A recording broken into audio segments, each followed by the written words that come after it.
Baik, teman-teman, setelah teman-teman mempelajari gejala interferensi, kemudian interferensi celah ganda Young, kita akan masuk pokok bahasan interferensi pada lapisan tipis, ya. Teman-teman pasti pernah melihat eh, lapisan minyak yang di atas permukaan air, ya. Jadi kalau teman-teman perhatikan dengan teliti, lapisan minyak itu akan menampilkan pola eh, warna yang berbeda, polanya seperti cincin, ya, cincin warna begitu. Nah, pola yang sama juga teman-teman dapat lihat pada gelembung sabun. Nah, gejala tersebut itu merupakan gejala interferensi cahaya pada lapisan yang tipis. Nah, bagaimana hal itu terjadi? Mari kita lihat penjelasannya. Untuk interferensi lapisan tipis, eh, jadi misalkan ini kita gambarkan, ini lapisan tipis, ya, lapisan minyaknya, dia mempunyai indeks bias N, kemudian ketebalan lapisan itu D, kemudian sinar yang datang itu berkasnya A ke D, ini berkas sinar datang itu dipantulkan oleh lapisan yang pertama. Nah, untuk sinar datang ini itu juga dibiaskan oleh eh,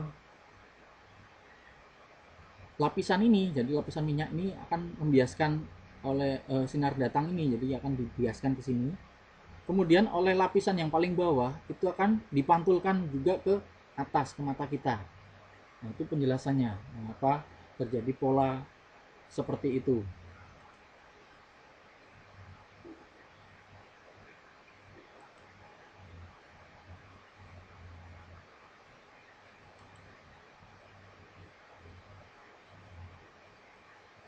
Nah, eh, interferensi konstruktif dan destruktif yang terjadi itu tergantung pada hubungan fasenya.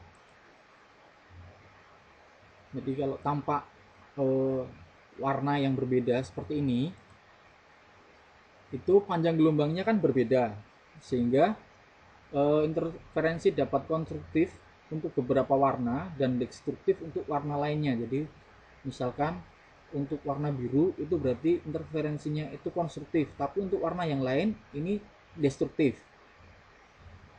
Sementara untuk warna kuning ini tercipta interferensi konstruktif, tapi untuk warna yang lain itu destruktif. Nah, itulah sebabnya kita melihat cincin-cincin atau pita yang berwarna seperti pelangi, teman-teman. Nah, untuk interferensi maksimum pada lapisan tipis itu terjadi jika, nah, titik P itu berarti bayangan yang ditangkap oleh retina mata kita, sementara lensa itu berarti lensa mata kita. Nilainya akan maksimum jika nilainya itu 2 kali ND cos R sama dengan 2 dalam kurung 2M plus 1 kali setengah lambda, di mana N itu kita ambil sebagai nilai indeks bias, bukan orde, ya teman-teman. Ordenya kita pakai M. D itu tebal lapisan cairan minyak atau sabun gitu ya. R itu sudut biasnya, ini nilainya berapa. Kemudian lambda itu panjang gelombang sinar yang digunakan.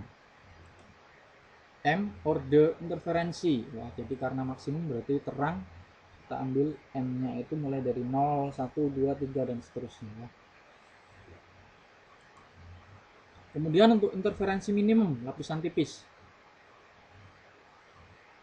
itu terjadi jika nilainya 2 ND cos R sama dengan 2M kali setengah lambda. Maksudnya di mana N itu indeks bias, D itu tebal lapisan, R itu sudut sinar bias, lambda panjang gelombang sinar yang digunakan, M orde interferensi gelap, ya, jadi dimulai dari 1, 2, 3 dan seterusnya.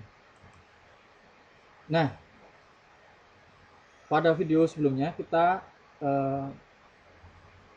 mendapatkan penjelasan mengapa terdapat pola gelap terang ya pada difraksi.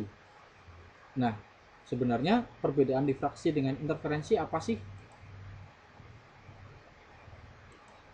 Pertama, untuk difraksi adalah pelenturan muka gelombang ketika melewati celah sempit.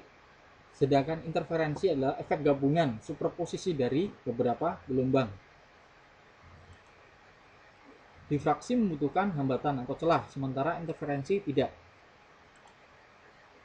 Jalur gelombang tetap utuh setelah interferensi, tetapi difraksi mengubah jalur gelombang datang.